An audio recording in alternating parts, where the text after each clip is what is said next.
Notre corps garde les mémoires de nos traumatismes, mais aussi celles de notre lignée d'ancêtres.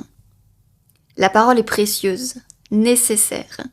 Elle permet de mettre de la lumière sur nos blessures, de comprendre et de guérir. Mais il arrive un moment où les mots ne suffisent plus. Le corps, lui, se souvient de tout, même de ce que notre tête a oublié. Il peut nous parler par des sensations, des douleurs, des intuitions. Il nous fait parfois sentir ce que nous ne sommes pas encore prêts à voir. Et souvent, la mémoire remonte à la surface uniquement quand nous sommes prêts à l'accueillir. C'est justement autour de ce lien entre corps, mémoire et lignée que j'ai eu la joie d'échanger avec Eugénie. Eugénie est accompagnante en constellation familiale, doula, praticienne en soins slow rebozo, et bien plus encore. Elle guide les femmes avec une présence douce, intuitive et profondément ancrée dans le vivant. Dans cet épisode, on a parlé de transmission, de guérison, de maternité, de corps, de mémoire cellulaire, de ce qui circule en nous sans que l'on sache toujours d'où cela vient, et de comment se relier à tout ça autrement que par le mental. Et si cet épisode éveille en toi l'envie de revenir à ton corps, de l'écouter autrement, sache que je propose un atelier gratuit en ligne sur la reconnexion au corps. Je t'en parle plus en détail à la fin de l'épisode, mais garde ça en tête. Ce sera un premier pas simple et doux pour revenir à toi. Je te souhaite une excellente écoute. Et si tu osais enfin écouter la voix qui chuchote en toi depuis si longtemps, celle qui te dit qu'il est temps de ralentir, de te retrouver et de t'aimer. Bienvenue dans le podcast Celle qui suit, un podcast qui t'invite à reprendre ton pouvoir et à te reconnecter à ta véritable essence. Je suis Jenna, thérapeute holistique et exploratrice de l'âme humaine. Depuis plusieurs années, j'accompagne les femmes à travers la guérison des traumas, la reconnexion au corps et la libération des blocages inconscients. Dans ce podcast, je te partage mes réflexions, mes expériences et des outils concrets pour t'aider à revenir à toi tout en douceur. Dans Celle qui suit, on parle d'amour de soi, de régulation du système nerveux, de blessures du passé, mais aussi d'intuition, de mouvement et de tout ce qui peut nous aider à vivre plus alignés et libres, parfois en solo, parfois avec des invités. Je t'invite à un voyage intérieur pour explorer ta vérité, au-delà des injonctions et des croyances limitantes. Alors si tu ressens l'appel de cette reconnexion à toi, abonne-toi au podcast et rejoins-moi chaque semaine pour une nouvelle exploration. Bonjour Eugénie et bienvenue dans le podcast Celle qui suit. Comment est-ce que tu vas? Bonjour Jenna, merci pour l'invitation. Écoute, je vais bien. J'ai un petit peu d'appréhension parce que j'aime beaucoup écouter les autres. J'aime moins parler de moi. C'est pas un exercice facile pour moi, surtout à l'oral. Écrire, c'est plus facile. Mais j'aime aussi cet exercice parce que je trouve ça important de pouvoir porter nos voix. Voilà, donc je vais me laisser guider, porter parce que je sais pas du tout de quoi on va parler et je trouve que c'est un bel exercice, donc je te remercie. Merci. Est-ce que tu pourrais te présenter en quelques mots? Qui es-tu Eugénie? Justement, je me doutais que tu allais me poser cette question. J'ai rien voulu préparer et je me disais, c'est fou. Enfin, ce qui je suis, je trouve ça tellement difficile parce qu'on est tellement de choses. Il y a, je suis une femme de 45 ans. Je suis une mère d'une petite fille de 8 ans. Je suis mariée à un homme que je connais depuis 16 ans. Euh, je suis professionnellement, je suis thérapeute. Je me suis spécialisée auprès de l'accompagnement des femmes, avec un gros sujet pour moi qui est autour du devenir mère, donc ce grand passage de la vie d'une femme, et d'autres étapes, d'autres transitions qui peuvent être bouleversantes aussi. Pour les femmes, je suis formée à différents outils, dont les constellations et l'hypnonatal et le rebozo. Et comment est-ce que tu te définirais en tant qu'humaine, en tant que femme? Je suis une femme, c'est difficile comme question, c'est large. Je pense que je suis une femme euh, très forte, très forte, très courageuse. J'ai, j'ai beaucoup. J'ai traversé pas mal d'épreuves dans ma vie, comme beaucoup de personnes. Et, et je pense que ça fait pas longtemps que je peux dire que je me sens forte. Je me sens forte parce que j'ai vraiment pris conscience au fil des années en fait, des épreuves que j'ai dû traverser. Je minimisais beaucoup. Euh, voilà, donc aujourd'hui, en tout cas, j'ai envie d'utiliser cet adjectif, forte et sensible. Je suis très, très sensible. Alors, sensible, j'ai découvert aussi à travers la thérapie que je fais avec ma psychologue Estelle, qui est extraordinaire, que, en fait, je disais beaucoup que j'étais hypersensible et un jour, j'ai écouté son podcast qui m'a fait prendre conscience euh, que cette hypersensibilité, elle venait pas. C'est quelque chose qui est très galvaudé aujourd'hui. On dit beaucoup que les gens, tout le monde est un peu hypersensible. En fait, elle parle beaucoup du système nerveux, des traumas, et à quel point en fait ce qu'on peut traverser dans la vie peut nous conditionner finalement à être hypersensible parce que quand on est enfant, parfois quand on est parentifié, ça a été mon cas, c'est-à-dire être le parent de nos parents, on peut avoir un peu cette compétence d'ultra empathie qui se développe parce que on croit qu'on doit sauver nos parents ou qu'on doit prendre soin d'eux puisqu'on ressent en fait on apprend, je sais pas si c'est très clair ce que je dis, mais on peut apprendre en grandissant à être tellement dans l'empathie parce que on porte ce rôle de parents pour nos parents et on croit qu'on est les sauveurs, euh, ben que du coup ça, ça nous, ça nous met pas dans un espace qui est juste au départ. Ça nous fait développer ces compétences d'hypersensibilité, d'hyper-empathie, mais qui à la base sont pas justes. Et là, je réapprends depuis 1 an et demi avec ces thérapeutes à, à être sensible au bon endroit et pour les bonnes raisons. Donc je dirais voilà, je suis une femme forte, sensible, euh, et je pense que ce qui me caractérise beaucoup, c'est la douceur aussi. C'est ce qu'on dit beaucoup de moi. Euh, je me vois pas encore complètement comme ça parce que j'ai dû être beaucoup dans la force, mais au mauvais sens du terme, dans la protection, dans la carapace un peu pour me protéger. Et je pense qu'avec mon entourage, enfin déjà, je suis très dure avec moi-même. Encore aujourd'hui, c'est encore en chemin de changer ça. Euh, mais apparemment, pour les autres, en tout cas dans mes accompagnements, c'est beaucoup la douceur qui revient. Et je pense que je suis en train d'apprivoiser cette douceur et de la voir de plus en plus euh, comme étant présente. Merci, et merci de rappeler que c'est vrai, je suis d'accord avec toi, que bien souvent, il y a un dérèglement du système nerveux. Et en fait, du coup, on va se définir d'une telle façon. Et en fait, ce n'est que le dérèglement du système nerveux, en fait. Mm. Est-ce qu'il y a un moment, une rencontre qui t'a amené à choisir d'accompagner les femmes? Alors, c'est la rencontre avec ma fille, euh, bien avant qu'elle naisse. C'est-à-dire que donc, j'ai eu un parcours de PMA pour donner la vie, pour donner naissance à ma fille. Et c'est vrai que dans cet espace-là, dans lequel je me suis sentie extrêmement seule, un jour, je me suis dit, quand j'ai fait ma première piqûre au départ, on a commencé par des inséminations, eh bien, je me suis dit, c'est pas possible de vivre ça aussi seule. J'ai envie d'accompagner les femmes qui traversent ça, les couples qui traversent ça. Donc, ça a été un peu la première graine. Euh, et en fait, c'est venu réveiller euh, un souvenir d'une rencontre, justement, ça me revient en parlant, que j'avais faite en 2009. Donc, ça devait être à peu près 5 ans avant. J'étais partie à San Francisco voir une de mes meilleures amies, et puis sa voisine était doula.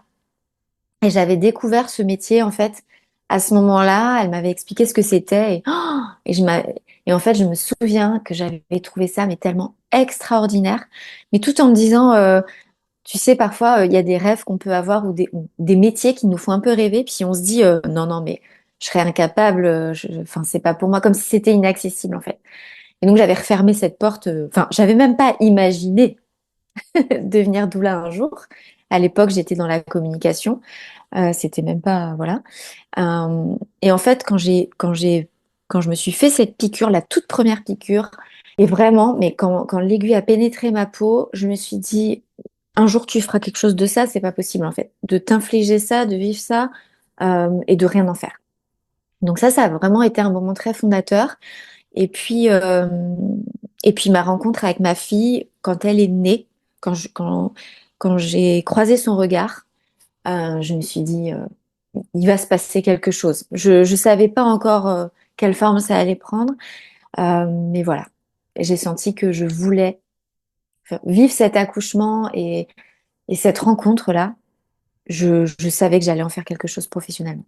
Il y a eu un moment de bascule, un passage qui a euh, transformé ton regard pour te guider vers l'éveil, le travail sur toi. Alors oui,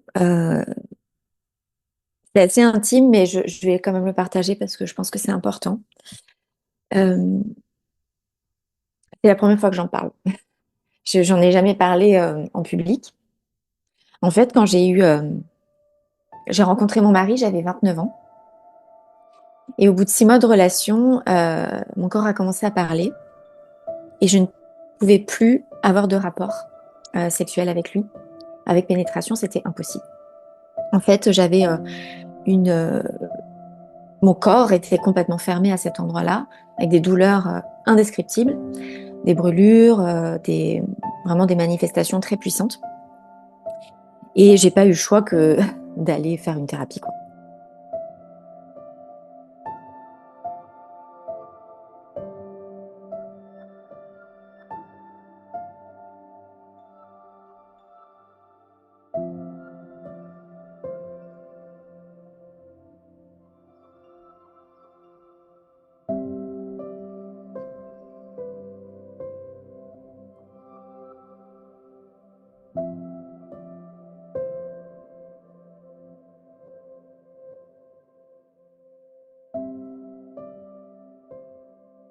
Il a fallu vraiment que j'aille comprendre d'où ça venait. Donc ça a été mon premier pas. J'ai commencé par une psychologue euh, qui était formée à l'hypnose ericksonienne. J'ai assez rapidement eu envie d'aller dans le corps aussi. Donc voilà, j'ai fait différentes thérapies pour aller comprendre ce qui se jouait à cet endroit-là, de quoi mon corps voulait parler. La chance que j'ai eue, c'est que je pense qu'on a eu une maman très ouverte à pas mal de choses.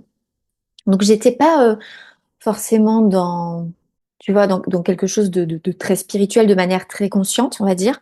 Mais depuis toute petite, je parle à quelqu'un. Depuis toute petite, bon, je parlais à Dieu, je l'appelais Dieu, et je faisais des prières tous les soirs à ma façon, quoi, hein. C'était pas du tout dans la religion catholique, mais j'étais quand même. J'ai toujours senti qu'il y avait quelque chose de plus grand, en tout cas, ça c'est sûr. Euh, et donc, assez intuitivement, pareil, notre mère était très dans l'alimentation naturelle, elle était très ouverte aussi. Enfin, elle aimait pas du tout les médicaments, donc on était beaucoup tout de suite dans l'homéopathie, dans des pratiques ostéopathiques assez jeunes aussi.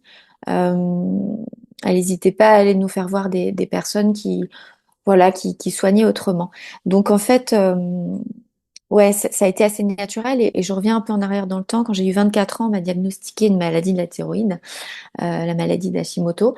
Et, euh, et très vite, on m'a dit, voilà, vous devrez prendre ce traitement à vie. Mais assez naturellement, à 24 ans déjà, j'ai pas eu envie de me contenter de ça. Donc, j'étais déjà dans de l'acupuncture, dans des choses assez... c'est pas du tout spirituel, hein, mais je veux dire, c'est quand même assez... une ouverture d'esprit en tout cas, et de me dire qu'il y a quelque chose de plus grand. Donc quand j'ai commencé cette thérapie à 9 ans avec cette psychologue, je voulais, en parallèle de ça, euh, ouais, je savais que le corps, intuitivement, tu vois, nous parlait, quoi, et qu'il y avait autre chose. Donc j'ai ouvert à différentes thérapies. Est-ce que c'est quelque chose qui va façonner ta manière d'accompagner les femmes? Alors oui, dans le sens où ce corps qui parlait euh, était effectivement lié à une mémoire traumatique.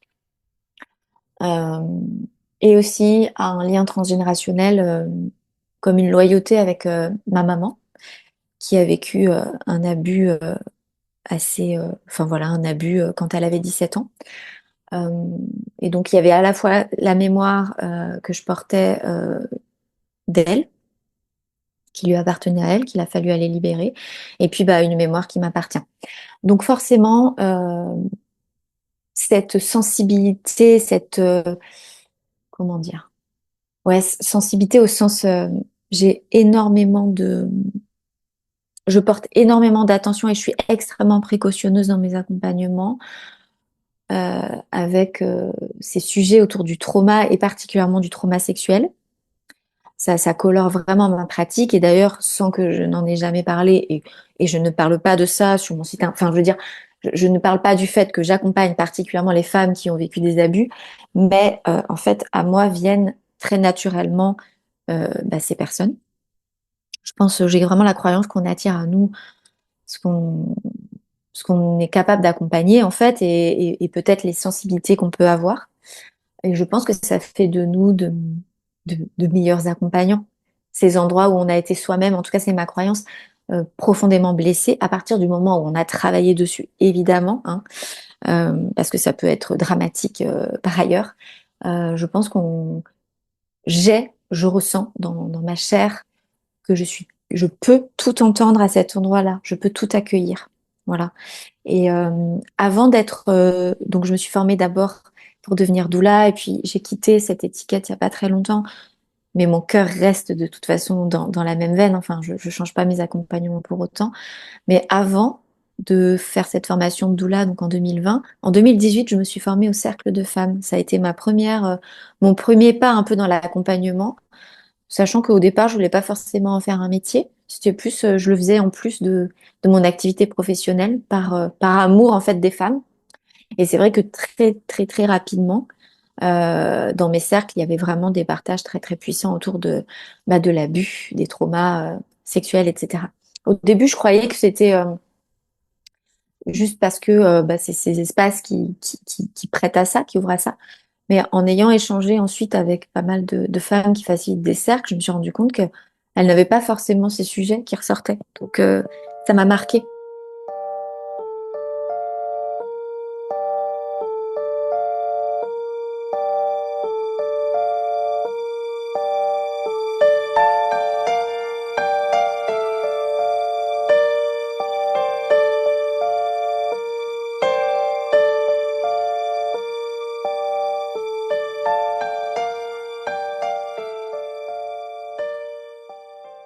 Comment est-ce que tu as fait ce travail hein, sur ta lignée? Parce que tu dis ça, mais peut-être tout le monde n'est pas conscient de qu'est-ce que c'est ce travail et pourquoi on le fait, les mémoires, les tiennes, celles de ta mère, de ta lignée de femmes. Alors déjà, ça a été en prendre conscience. Ça a été beaucoup avec cette psychologue euh, qu'on a travaillé là-dessus et elle faisait, j'ai dit hypnose ericksonienne, mais en fait, elle pratiquait le rêve éveillé. Donc en fait, elle me mettait en état d'hypnose et je lui décrivais tout ce que je voyais, etc. Et puis elle réinterprétait un peu les choses. Et ouais, en mettant de la conscience dessus. Ensuite, j'ai pas eu forcément envie ni besoin de faire un travail, tu sais, euh, transgénérationnel vraiment d'exploration de l'arbre en détail. J'ai pas eu envie de faire ça, d'aller vraiment enquêter, etc. Assez rapidement, quand même, le fait de prendre conscience que j'avais cette mémoire vis-à-vis de ma mère, de le ressentir dans ma chair et d'aller le libérer corporellement. J'ai été accompagnée en kinésiologie par une femme formidable aussi. J'étais à Marseille à l'époque, qui m'a beaucoup accompagnée justement sur ça aussi. Mais finalement, en très peu de séances, cette mémoire, je l'ai libérée.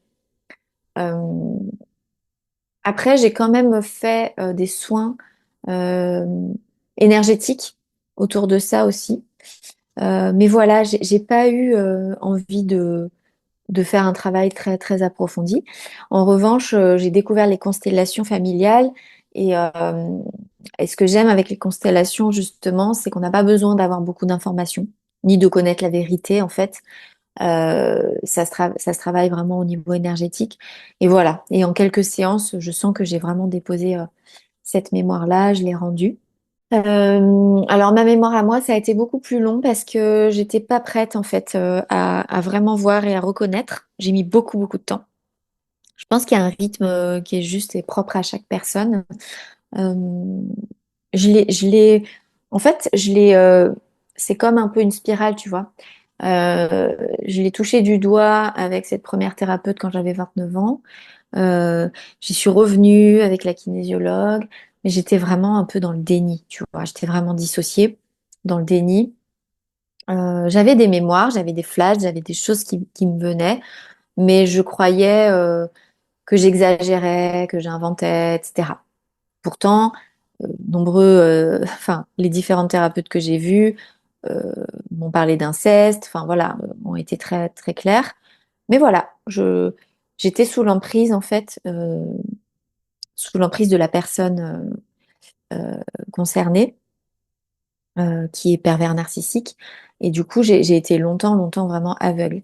Et je dirais que ça fait, tu vois, là, j'ai 45 ans, ça fait 1 an et demi que j'ai vraiment mis des mots, que je peux dire que je suis victime d'inceste, que j'arrive à le dire sans me dire non mais arrête, n'importe quoi, t'exagères, enfin voilà. Que vraiment je le dis et je le ressens et je le sais.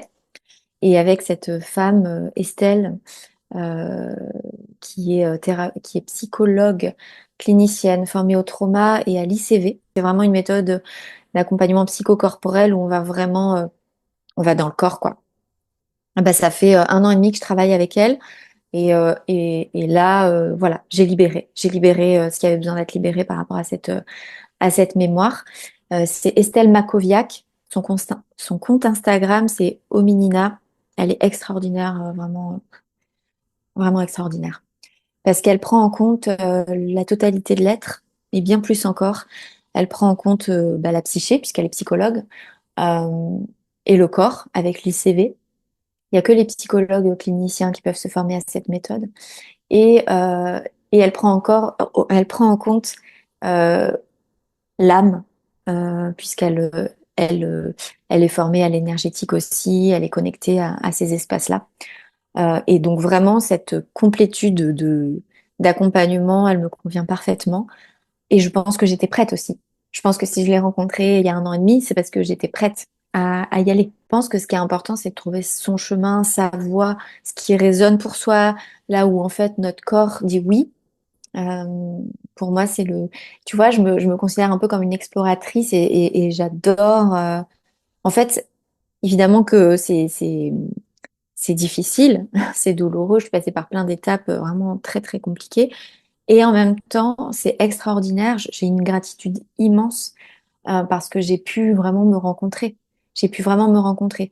Et, euh, et tu vois, là où encore tu vois, quand j'ai commencé mon travail avec Estelle il y a 1 an et demi, au début, je lui disais, j'en ai ras-le-bol, quoi. J'en ai ras-le-bol. J'ai l'impression que toutes ces années de travail sur moi, enfin, c'est comme si ça servait à rien. Je tourne en rond. J'ai l'impression que j'avance pas. J'étais vraiment mais découragée de me dire, ça sert à rien, quoi. Enfin, à quel moment je vais me sentir bien dans mon corps, revenu dans mon corps, sortir de la dissociation.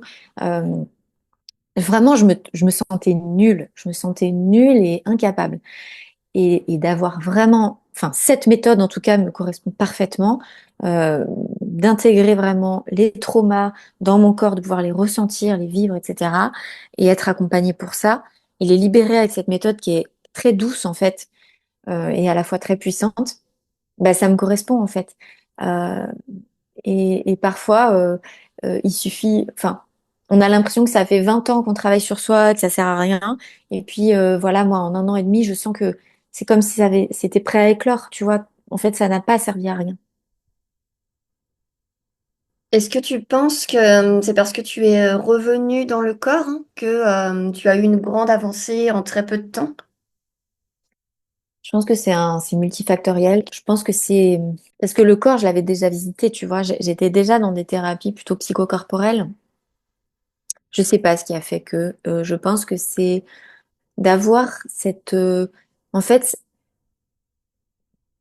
cette thérapeute, enfin oui, thérapeute qui a, qui est à la fois très ancrée, en fait, qui tient l'espace vraiment de manière très sécure. Je me sens vraiment en sécurité avec elle, et pourtant c'est en visio, mais et elle a ses apports de psychologue où elle explique les choses avec des mots très concrets, très rationnels, très terre à terre, les mécanismes dont j'ai été victime, etc. Donc d'avoir cette, tu vois, cette compréhension mentale vraiment très claire, plus effectivement cette méthode de l'ICV qui fait qu'on ressent dans le corps les choses. Ça peut être des nausées, ça peut être vraiment des manifestations corporelles où ton corps se dérégule pour se re-réguler grâce à, voilà, à la qualité de présence qu'elle peut avoir en face, à la respiration, au mouvement qu'on peut faire. C'est un cocktail de tout ça, mais tu vois, peut-être que si j'avais fait ça il y a 10 ans, j'aurais pas été aussi loin, aussi vite en fait. Oui, oui, on peut imaginer que tout ce que tu as fait en amont t'a préparé aussi. Et puis, comme tu l'as dit, tu étais sans doute prête aussi à, à voir, hein, et à C'est libérer. ça. Mm. Et c'est encore en cours, tu vois. Enfin voilà, il y a encore des choses à aller. Mais tu vois, je suis revenue à un état de sécurité intérieure que je n'ai jamais ressenti de toute ma vie depuis ma naissance. Je me sens en sécurité dans mon corps et dans certaines de mes relations qui avant étaient totalement insécures, comme la relation avec ma maman, que j'ai revue après une grande coupure il y a quelques semaines là. Euh, et en fait, j'ai pu me sentir en sécurité à ses côtés, quoi. Et ça, enfin, en fait, le corps ne ment pas. Et je peux voir à quel point.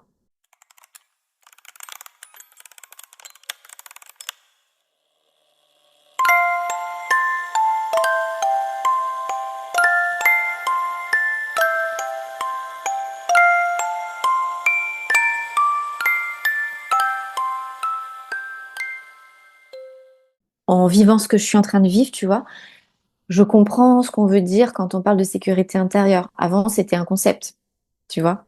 Aujourd'hui, c'est une réalité. Je peux me sentir en sécurité dans mon corps. Ça ne veut pas dire que je me sens en sécurité à chaque instant, et c'est pas le but, et je pense que ça n'existe pas. Mais par contre, je peux revenir à cet état de sécurité intérieure et vraiment le ressentir, en fait. Et ça, mais je le souhaite à chaque être humain. C'est extraordinaire. Ça change tout. Une énorme victoire dont je suis tellement fière. C'est pour ça que je peux dire que je suis forte, tu vois, quand je me suis présentée au début. En fait, je prends grâce à cet accompagnement aussi conscience, effectivement, de ce que j'ai traversé. Tu vois, j'étais toujours en train de minimiser, de dire oui, mais c'est bon, il y a pire, c'est pas non plus le bagne. Euh, Enfin, quand on voit ce que... Et je me comparais toujours à pire, évidemment qu'il y a pire que ce que j'ai vécu. Alors qu'en fait, euh, la comparaison, elle a aucun sens dans ces espaces-là. Ce qui compte, c'est ce qu'on a ressenti bah, dans notre corps, dans notre chair, quoi. Comment on a vécu les choses, comment elles se sont imprégnées et comment elles influent sur notre façon d'être au monde, en fait. Et ouais, il y a un ancrage là, qui est, j'ai l'impression maintenant indestructible. Ça pourra pas revenir en arrière, tu vois.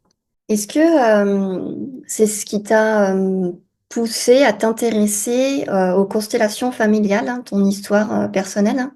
En fait, les constellations familiales, c'est un appel. Je sais pas comment t'expliquer. Euh, c'est un appel de mon cœur, quoi. Je peux pas le dire autrement. C'est pas du tout un choix réfléchi. Oui, évidemment qu'il y a une. Si tu vois, si tu me poses la question que j'y réfléchis, euh, il y a cette part de moi qui est convaincue qu'on porte des mémoires enfin voilà, qui croit au transgénérationnel, qui croit au fait qu'on a des transmissions, qu'elles soient lumineuses ou plus sombres de nos ancêtres, bah, du fait que je sens vraiment à quel point j'ai porté une mémoire de ma maman, cette mémoire du corps, clairement qui m'appartenait pas à ce moment-là. Donc oui, probablement que oui. Mais oui, j'ai l'impression que ça me dépasse aussi, tu vois, il y a autre chose. Et j'en ai pris conscience, tu vois, j'ai fait une constellation pour moi il y a quelques jours, là, vendredi. Et, euh, et je pense que j'ai un peu touché du doigt quelque chose que j'avais pas autant conscientisé avant. que je suis vraiment venue m'incarner. En fait, avant moi, il y a eu des avortements.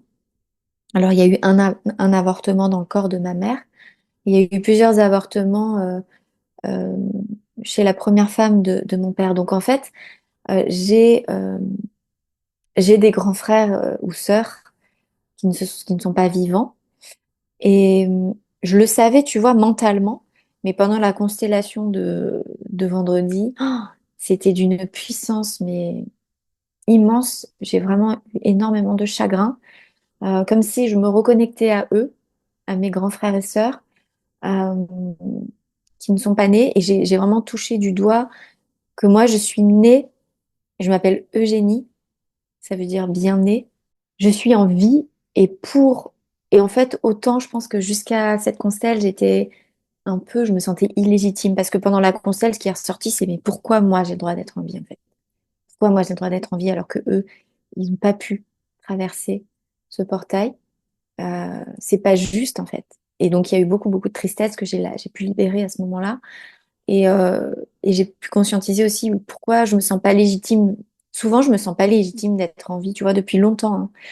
Je me sens pas légitime d'être là, de pourquoi moi j'ai le droit de prendre enfin, j'ai du mal à prendre ma place, tu vois, c'est pas toujours facile.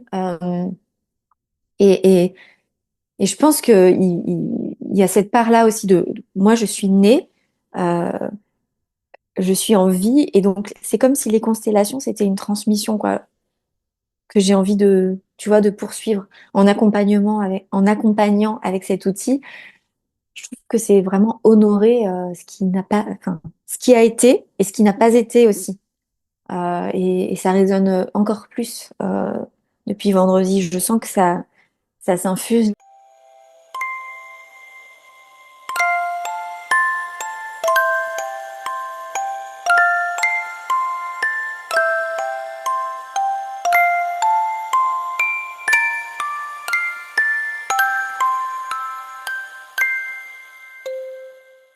D'ailleurs, comme ça que je t'ai rencontrée, Eugénie, parce que j'ai fait une constellation familiale avec toi qui m'a également beaucoup servi. Euh, je me suis rendu compte que il y a comme des contrats d'une loyauté qui va être consciente ou inconsciente, visible ou invisible, mais qu'on va perpétrer, voilà, sans justement, en la plupart du temps, sans en avoir vraiment conscience. Est-ce que tu peux nous expliquer un petit peu qu'est-ce que c'est les constellations familiales?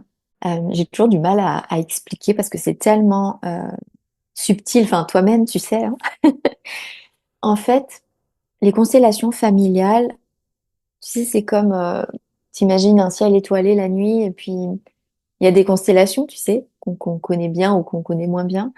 Euh, le trait, il n'est pas dessiné entre les étoiles pour former la forme de la constellation.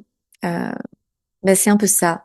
C'est mettre en lumière ces liens invisibles que l'on a avec certains membres de notre famille, euh, ces loyautés que l'on porte inconsciemment la plupart du temps, et c'est les rendre visibles, ces loyautés et ces liens à travers cet outil qui se joue soit à plusieurs.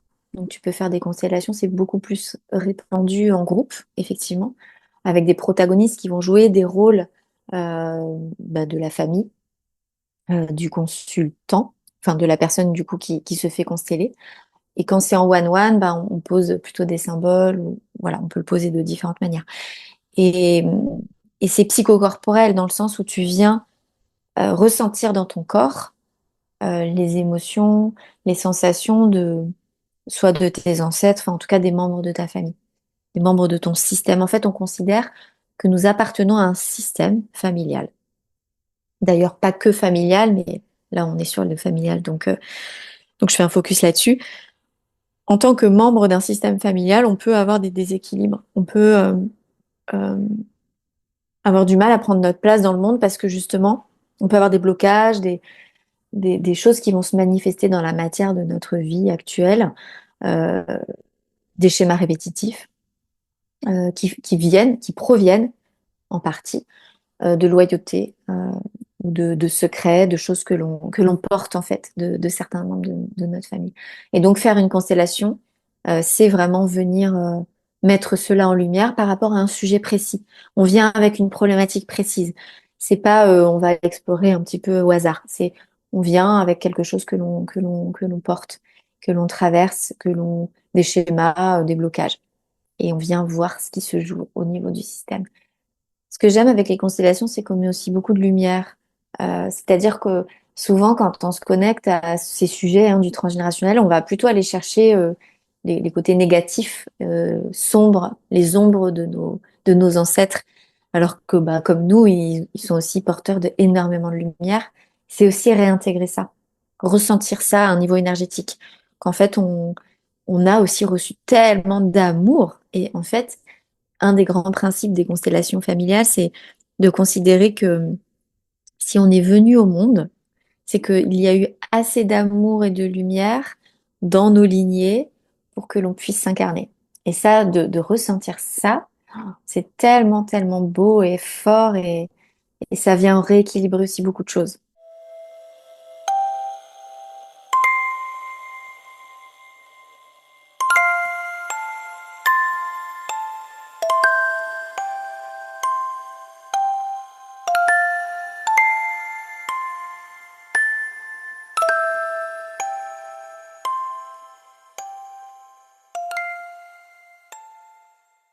Tu as été doula, tu es maintenant facilitatrice de constellations familiales. Je crois que tu fais des soins rebozo aussi. Tous ces accompagnements qui sont vraiment assez parlants de ton histoire, hein, je trouve, de ce que tu viens de nous expliquer avant. Est-ce que tu arrives à voir ça comme une grande image, tu sais, de big picture, comme on dit en anglais? En fait, ce qui est assez particulier, c'est que je le ressens vraiment. Tu sais, je le ressens, en fait, cette cohérence. Et en ce moment, justement, je suis dans un vrai processus un peu de mue, tu vois. J'arrive pas encore à poser des mots très, très concrets et on va dire parlants sur, tu sais, quand on me dit, bah, qu'est-ce que tu fais, qu'est-ce que tu proposes, c'est quoi le changement que tu permets aux personnes que tu accompagnes. Pour l'instant, j'ai un peu du mal à poser des mots très clairs dessus. Par contre, je vois évidemment la cohérence de tout ça. Donc, je suis en plein processus là de même comment je m'appelle, quoi. Tu vois, là, j'ai mis le mot thérapeute, mais je suis pas au clair encore. Je suis pas encore totalement juste, je pense, dans la façon dont je me décris. L'autre jour, j'ai essayé de réécrire ma bio Instagram. Voilà, il y a encore un truc qui est flottant, qui est pas facile à poser en mots. On vit dans une société aussi ou dans une époque peut-être où il faut mettre des mots justement, où il faut cibler ta cliente. Enfin voilà, c'est très aussi masculin comme approche. En effet, et j'essaie justement en ce moment, vraiment, et ça fait partie, je sens que c'est vraiment en parallèle de ce travail que je fais depuis un an et demi là, de déconstruire ça. C'est-à-dire que je n'ai plus envie de rentrer dans des cases, dans des moules, dans des... En fait, c'est ça qui est pas simple en ce moment, c'est... Je suis sortie de la case doula parce que c'était devenu trop étriqué pour moi et pour autant, enfin, j'admire tellement, enfin, j'aime de tout mon cœur ce métier, cette place qu'on a auprès des femmes. Mais tu vois, je me sentais étriquée. Et là, j'ouvre du coup à plus grand, en tout cas, ou en tout cas, à pas plus grand, mais à ce qui me correspond davantage, parce que j'ai changé de peau, vraiment, j'ai changé de peau, quoi. En un an et demi, il y a eu vraiment une accélération. Et donc, ça me correspondait plus, tout simplement. Mais là, du coup, j'ai pas encore pris ma nouvelle peau, tu vois. Je suis un peu à nu, là. Et, et du coup, ouais, ça va se poser. Et là où avant, j'aurais été dans le stress, tu sais, j'aurais passé des journées entières devant mon ordi ou sur mon carnet à écrire, écrire. Attends, il faut que je trouve absolument qu'est-ce que je raconte, qu'est-ce que je propose aux gens, c'est quoi mon pourquoi, mon ci, mon là. En fait, aujourd'hui, mais j'ai totalement lâché là-dessus. Ce qui fait qu'effectivement, ça fait peut-être 6 mois que je sais pas trop comment me définir. Mais en fait, c'est pas grave. Je sais que viennent à moi quand même des personnes bah, qui suivent mon cheminement aussi et ma transformation. Et j'ai plus envie d'être dans la quête absolue de... Enfin, tu sais, justement, dans le yang à tout prix, quoi. Les choses, elles se présentent toujours, peu importe comment on s'appelle, ce qu'on fait. Je suis vraiment là-dedans en ce moment. Donc oui, il faut quand même un minimum expliquer ce qu'on fait, mais en même temps, je crois que j'ai plus envie de me prendre la tête avec ça. Et un jour, ça sortira comme ça sortira, et ce sera juste à ce moment-là. Mais en attendant, ça m'empêche pas de continuer à accompagner les femmes, tu vois. Et, euh, et merci aussi pour de sentir à quel point, oui, je suis ancrée. C'est vrai que je trouve que c'est hyper important pour moi. En fait, on peut pas, pour moi, être connecté à l'invisible ou à, je sais pas comment on pourrait nommer ça, mais on l'appelle tous d'une façon ou d'une autre. On peut pas l'être sans être profondément ancré. Je pense que ce que j'observe parfois voilà, de personnes qui sont très là-haut, tu vois, très branchées à plein de choses, très connectées, comme on dit, mais qui sont pas du tout ancrées et ça peut être hyper dangereux, justement. Donc vraiment, d'avoir cet équilibre entre les deux, ça fait partie aussi des choses qui sont vraiment importantes pour moi. Euh, et pourtant, je suis hyper perchée, comme on pourrait dire, mais je montre pas vraiment cette facette de moi parce que j'en ai pas besoin, en fait. J'ai pas besoin de montrer ça. Je trouve que c'est très intime, en fait, la spiritualité, tu vois. Je trouve que c'est très, très intime et j'ai pas forcément besoin de le montrer au monde. Je vais l'incarner autrement, en fait. Voilà, dans ma façon d'accompagner. Et je trouve que c'est important de ramener les gens quand même justement, à leur corps, quoi. Parce qu'on est des êtres incarnés. Oui, c'est ça. Oui, je le crois aussi. Nous sommes des êtres incarnés. Oui, donc il faut travailler dans cette matière, dans cette dimension. Mm. Mm. Et ça nous empêche pas, voilà, on est des êtres divins qui se sont incarnés. Donc on reste divin, on reste connecté à la source et à tous, à plus grand que soi. Mais pour ça, pour moi, il faut quand même être dans ses pieds, quoi. Quelle place, dans ton chemin, quelle place l'intuition, la sensation, le silence a dans tes accompagnements? Mm. Euh, alors le silence, j'ai envie de te dire que le plus grand silence, il a lieu dans mes accompagnements du corps avec le soin Slow Rebozo, puisque les femmes sont vraiment dans les tissus et elles se laissent porter et on danse vraiment ensemble. C'est une danse à deux où là, en tout cas, le silence tel qu'on l'entend, tu vois, il n'y a pas de mots, il y a pas de paroles, et pour autant, le corps, euh, le corps s'exprime, les émotions peuvent justement être accueillies dans ces espaces de silence, on va dire mental, tu vois. On va pas poser des concepts, des mots, on va descendre vraiment dans la matière du corps. Et après, ben, le silence, pour moi, c'est vraiment la clé, je trouve, pour rendre à l'autre sa souveraineté. C'est-à-dire, dans mes séances, j'essaye vraiment de pas enchaîner à tout prix le, tu sais, de pas être dans cet espace de sachante, quoi. Moi, je sais, donc je vais t'expliquer la vie, mais plus vraiment d'être dans, justement, le silence de l'écoute, quoi. Quand l'accompagnement se tait l'accompagnant se tait pour laisser vraiment tout l'espace à la personne en face. Euh, et quand la personne parle beaucoup et fait peu de pauses, voilà, j'ai toujours besoin, moi, à la fin d'une séance, de le ramener à son corps, en fait. Même en 5 minutes de respiration pour que justement le silence se fasse et qu'il puisse rentrer, qu'elle puisse rentrer dans une autre dimension. Ouais, mais merci. Ça me touche ce que tu dis. Parce que je vois l'accompagnement comme ça aussi. Je pense que c'est fournir un espèce de cadre, mais bon, qui est amovible, on va dire. Mais c'est, oui, le client, l'accompagné fait tout le travail, en fait. Nous, on est juste Mm. là pour faire donner cette bulle, quoi, voilà, cette bulle de sécurité. En fait, pour moi, c'est dans le silence qu'on peut trouver nos réponses. Et, et donc, si dans une séance d'accompagnement, je ne fais que parler ou la personne en face ne fait que parler et qu'il n'y a aucun temps de pause, ou si je lui apporte ses réponses, euh, comment peut-il grandir en fait? C'est en ça que je trouve que c'est tellement important quoi, de ramener toujours la personne à elle, en fait. Au fait qu'elle sait, elle sait, elle sait tout. Elle sait mieux que moi, elle sait mieux que n'importe quel, quand j'accompagne surtout la grossesse, par exemple, que n'importe quel gynécologue, sage-femme, médecin, spécialiste de X ou Y. Nous, on sait rien, en fait. On sait rien et elle sait tout. Mais je trouve que, enfin, en tout cas, moi, mon rôle, ma mission, c'est de l'amener à, à trouver ses propres réponses. Et donc, en laissant la personne dans le vide, dans le silence, bah, c'est là qu'elle peut trouver ses chemins tout en ayant en face quelqu'un qui lui renvoie ce miroir-là de tu es capable, tu es puissante, tu sais. Arrête de croire que tu sais pas parce qu'en fait, tu sais. Et parfois, c'est impossible. Parfois, j'ai des personnes en face de moi qui n'en sont pas là et c'est OK. Enfin, du coup, bah, je l'écoute, je l'écoute, je l'écoute, je l'écoute, je l'écoute. Elle vide, elle vide, elle vide, elle vide, elle vide, elle vide et c'est OK aussi.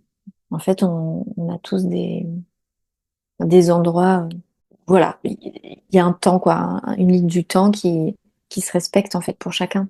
Et je l'ai expérimenté bah, l'année dernière, quand j'étais vraiment, je suis vraiment tombée très très bas l'année dernière. J'étais au fond du trou, hein, clairement. Bah, j'ai pas eu le choix. Il a fallu que je reste allongée, que je me repose. Et je trouve que c'est vraiment dans ces espaces que qui se passe qui se passe le plus de choses en fait, le plus de choses justes, tu vois, et qu'on reçoit le plus de réponses.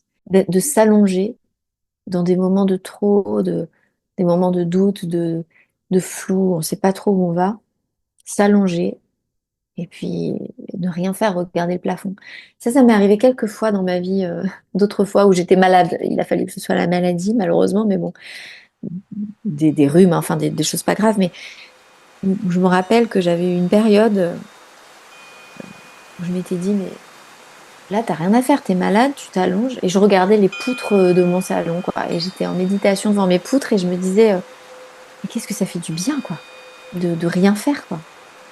Et c'est là, effectivement, que beaucoup de choses peuvent venir, je trouve.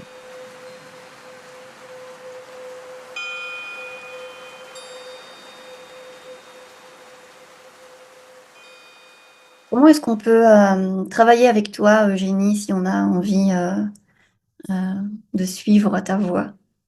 Il y a avec les constellations familiales, donc c'est des rendez-vous qui durent 2 heures au rythme de chaque personne. Donc les constellations familiales, en visio ou en présentiel. On peut donc avec les soins Slow-Rebozo, si on n'est pas loin de la Vendée, parce que je vis à côté de La Roche-sur-Yon. Ça peut être des séances autour de la grossesse et du postpartum, donc vraiment euh, être accompagné dans ce passage de vie qui est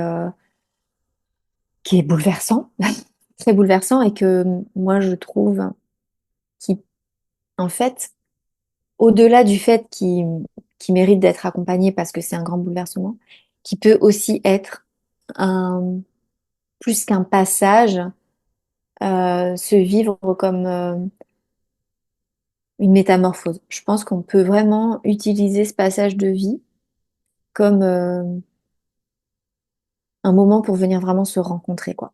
Et j'adore accompagner ça, justement, au-delà d'expliquer c'est quoi un accouchement physio, c'est quoi le corps d'une femme enceinte, tu vois, évidemment, je transmets des informations très mentales, mais surtout, j'accompagne les femmes dans leur corps à vivre vraiment comme un processus de retour à elles, parce qu'il n'y a que comme ça, pour moi, qu'on peut devenir mère avec confiance, quoi. Et quel que soit ce qu'on traverse, de revenir à soi.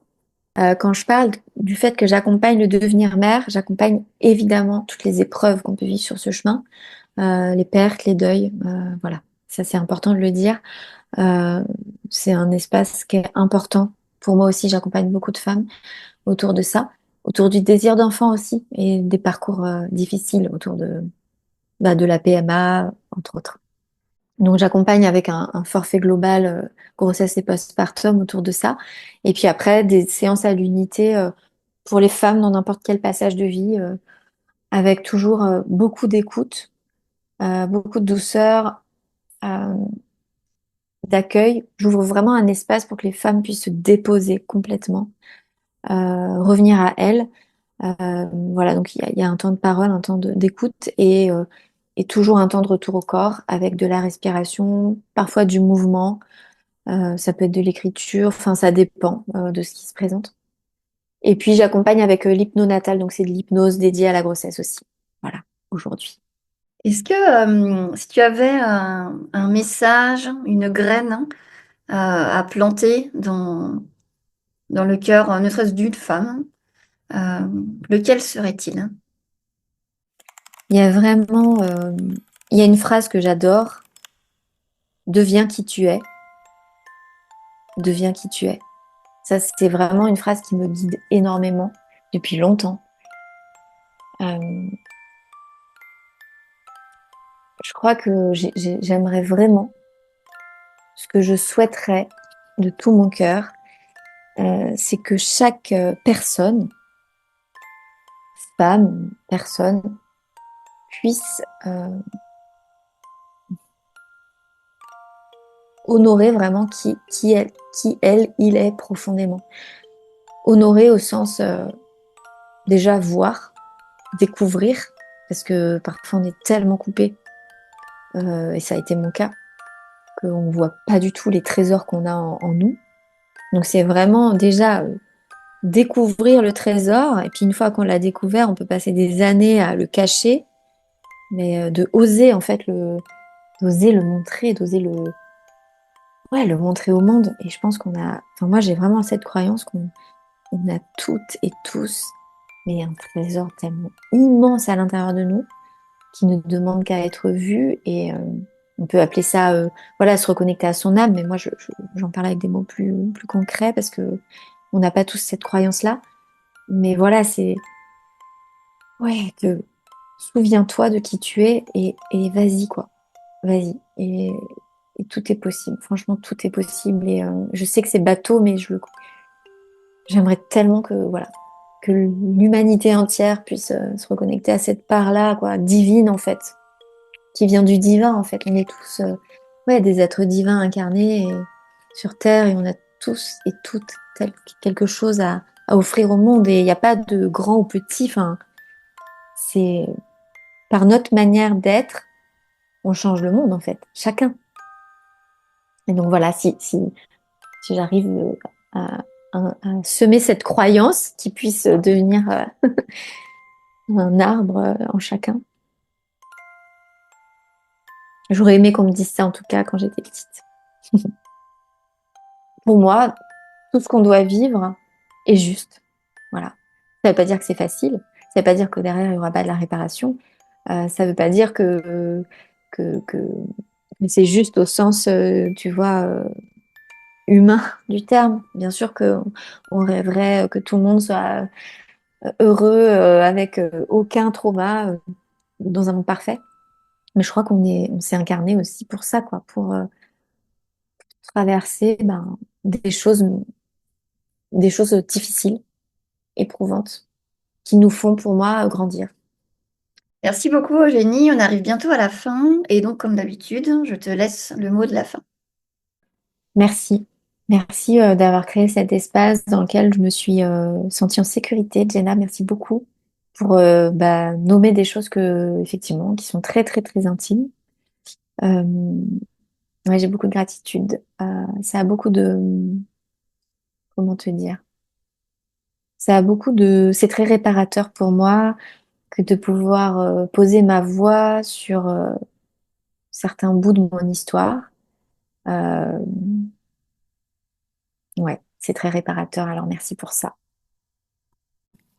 Si cet épisode a résonné pour toi, si tu sens que ton corps te parle, que quelque chose en toi a envie d'être écouté autrement, je t'invite à me rejoindre pour un atelier gratuit en ligne que j'anime le samedi 21 juin de 10h à midi sur Zoom. Cet atelier, c'est une invitation à ralentir, à revenir à ton corps, à t'offrir un moment rien qu'à toi pour respirer, ressentir et te reconnecter à ta boussole intérieure. Tu découvriras des outils simples et concrets pour te remettre à l'écoute de ton corps, comprendre ses messages et amorcer un premier pas vers plus de présence et de clarté. Ce sera aussi un espace doux, sécure et bienveillant, où nous pourrons partager et où tu pourras vivre à ton rythme depuis chez toi. Tu trouveras le lien d'inscription directement dans la description de l'épisode. Je serai vraiment heureuse de t'y accueillir. Je te dis à bientôt.